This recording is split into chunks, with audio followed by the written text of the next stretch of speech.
Il-lider laburista Robert Tabela waqqa kliem id-deputy leader Chris Fern meta f'tinda f'Car Park f'Buġibba kixef il-qerq ta' dak li sieħbu qal ftit sigħat biss qabel.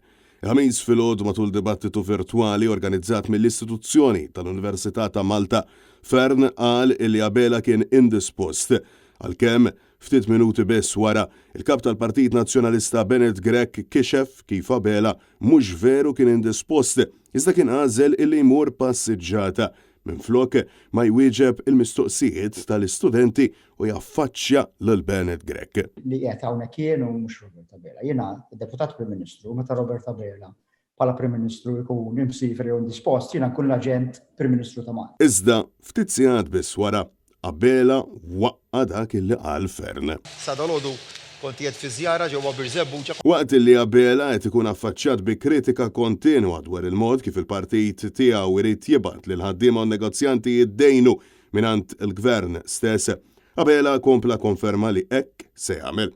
Ta' meta qal li l-wedid fil-manifest elettorali tal-Labor isiru eżatt kif huma miktubin. Magħna taf li dik hija miżura ċara jekk ningħataw il-fiduċja fis-26 ta' Marzu, dik il-miżura se tkun qiegħda tiġi implementata b'mod mill-aktar ċar kif inhi miktuba.